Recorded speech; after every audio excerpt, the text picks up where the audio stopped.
Oh god, this trilogy is like watching an animal die a slow, painful death. Everyone just wants it to stop. Here we are, again. They made another one.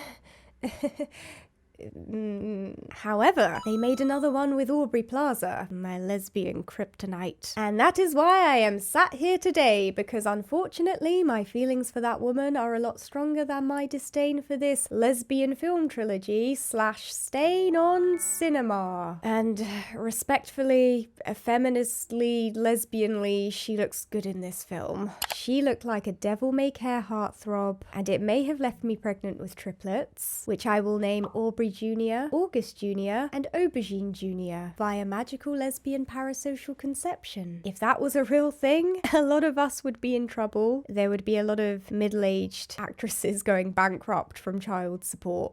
Catherine Hahn, I'm looking at you, baby. Yeah, there's a reason that Aubrey Plaza is always cast to play characters who get other women pregnant with no explanation. She ain't no country boy quitter. She gets the job done. And not only did Aubrey Plaza look like a delicious lesbian pizza, but the electricity between her and Margaret Qualley in this film was enough to fuel New York City for an entire decade. So, as you can imagine, their love scenes have already gone triple platinum in this respectable Christian lesbian feminist household.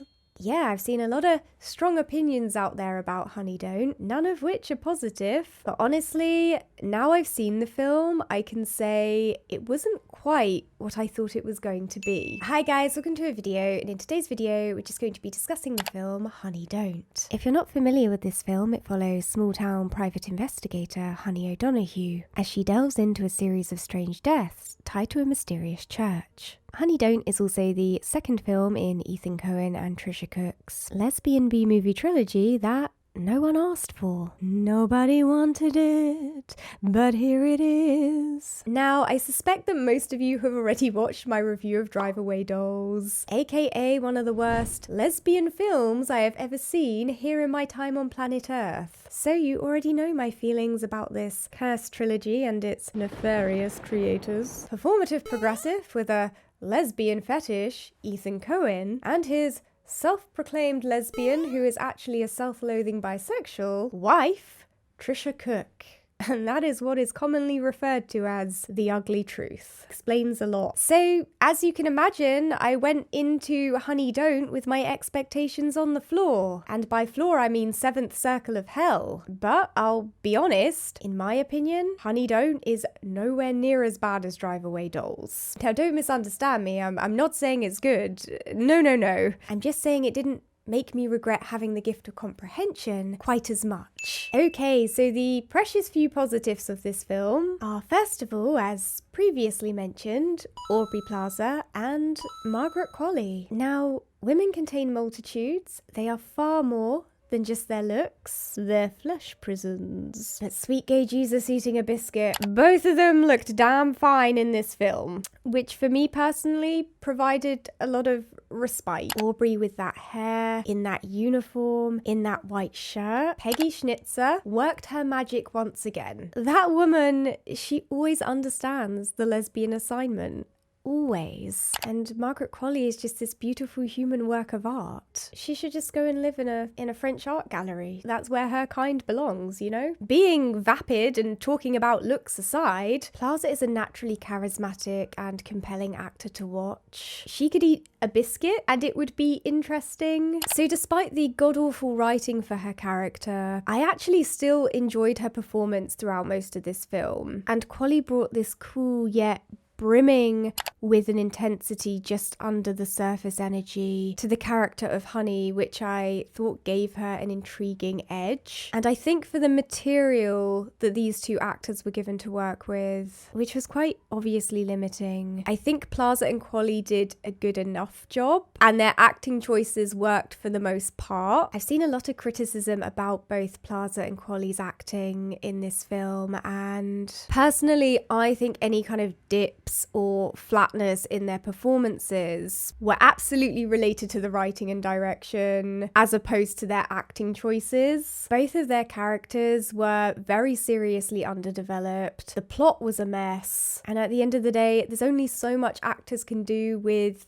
a script that dire. I've seen enough of Aubrey Plaza's work to know, like, this was just not on her. However, the most engaging part, or the selling point of this film, in my opinion, is Plaza and Qualley's chemistry. Because, oh baby, it was intense. There's a real magnetism between these two actors. And as a side note here, interestingly, both of them are water signs, with Qualley being a Scorpio and Plaza being a Cancer, which maybe explains some of the intensity of their connection. If you subscribe to magical thinking, which I do. But anyway, I felt like that magnetism carried a lot of their scenes together. Their love scenes in particular were a lot more aggressive and explicit than I was expecting, but despite that, they didn't feel solely like a cheap, gratuitous, porn-inspired spectacle, which those kinds of love scenes often do. Blue is the warmest colour, the handmaiden, need I go on? And I think a lot of the reason the love scenes worked is because Plaza and Qualley's connection and chemistry justified them. I think if it had been two different actors with weaker or no chemistry doing those exact same scenes, it would have been a very different story. Now, I did see Margaret Qualley's comments about playing the role of Honey as though she were a guy, which does make me side-eye the intentions and the connotations of the love scenes. However, I would need to know the context behind her making that kind of comment in order to create a more thoughtful response, because I don't know if it's a result of her heteronormative mindset or if Cohen and Cook put that idea in her head due to their usual involving men in lesbianism fuckery. But at the same time, her comments aren't exactly shocking when you consider that everything about this trilogy is largely centered around men. Like,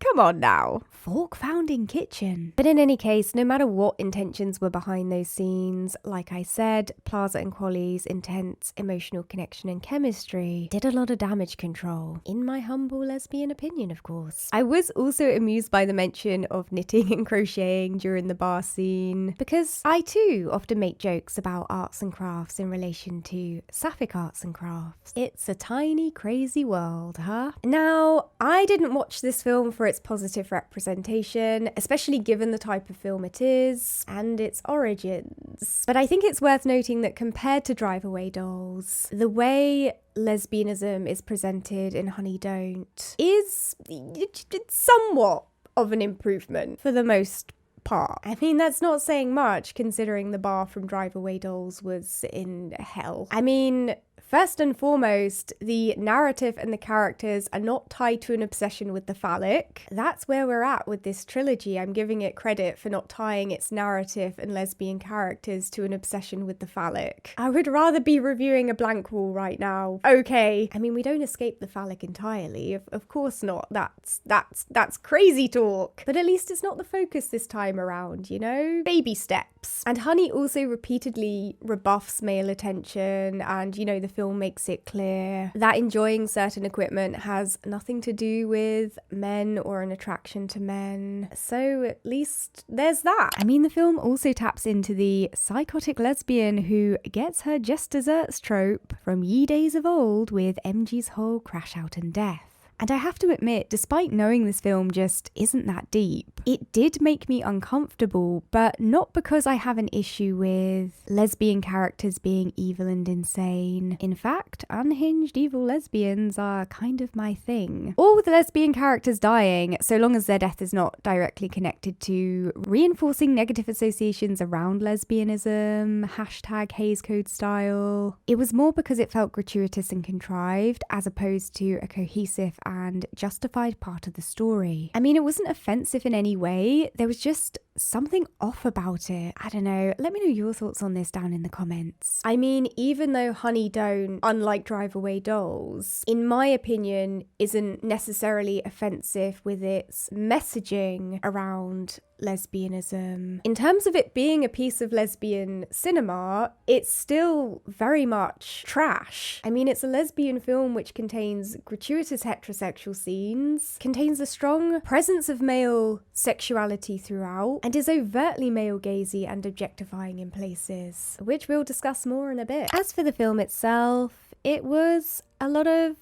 nothing. I didn't find it cringeworthy bad in the way I did Drive Away Dolls, but the plot felt largely unengaging and pointless. I mean, as god-awful as Drive Away Dolls is, at least the narrative was cohesive and it made sense, whereas in Honey Don't, the narrative felt disjointed, slightly confusing, and I wasn't really sure what the film was trying to do story-wise. Firstly, it seemed to me that there were two different plots going on, one being the drug-dealing church plot and the other being the MG serial killing because of her abusive childhood plot. And the drug-dealing church plot went absolutely nowhere, with it seemingly serving as a red herring of sorts. And the MG plot fell completely flat because it was undercooked and MG's character wasn't developed enough to help it land. There were no clever connections or hints throughout the film that MG may have been involved in the killings, and I think Cohen and Cook were trying to subvert expectations or create a shock factor by revealing MG as the one who was behind the killings, but it felt so thrown in there at the last minute, and again her character felt so undercooked and her motivations felt so weak that it was incredibly unsatisfying. Now, I think the various plots in Honey Don't are supposed to be relevant or connected to each other more by critique of the church, patriarchy and abusive men rather than by narrative, but that doesn't excuse the lazy and thoughtless writing when it comes to the story. And oh boy, is it lazy. For example, I don't understand how Cher randomly came across Mia's body in the car crash before anyone else if she had nothing to do with the murder. It honestly felt contrived for the sake of introducing her character in order to set up objectifying shots of her body in the hopes heterosexual male audience members would rate this film 5 stars. I mean, in terms of narrative, there was literally no point to that scene whatsoever. We also never find out why Mia contacted a private investigator. It's hinted that there was some kind of sexual involvement between her and presumably the Reverend through what Honey finds under the bed, but this is left at a loose end with no further explanation or clues. It also baffled me that characterization-wise, Honey is presented as this fairly competent and no-nonsense detective, although the actual detective work she does is questionable, but at the end of the film she doesn't seem to give any indication that she recognizes Cher as the same person who drove off after the gunshot sound outside the temple. Instead, she just seems smitten. And I understand that Honey, being this private detective who ends up overlooking things because she has a bad taste in women, is supposed to be the joke, but it was so poorly executed and again didn't complement other aspects of her characterization that it didn't really land. Also, why did they spend so much time building the Reverend up as this significant villain only to have him die off screen whilst giving almost no time to building MG up as a villain, and yet her death was super graphic. It sucks so bad. I mean, to be honest, even if the point of this film was supposed to be the commentary rather than the plot, the commentary didn't feel all that thoughtful or bring any fresh conversations or perspectives about subjects such as men abusing positions of power and the cyclical nature of abuse to the table either. It's also rich that the commentary this film makes on patriarchy and creepy exploitative men is being made by a straight male who has chosen to direct and co-write a trilogy of lesbian films, which so far not only fetishizes lesbianism and ties it to male sexuality, but also contains the male gaze and objectification of the female body. I should say the call is coming from inside the house. And maybe it's because I've been watching a lot of female-directed films that feature nudity and focus on the female body recently, which creates a contrast of how women and their bodies have become distorted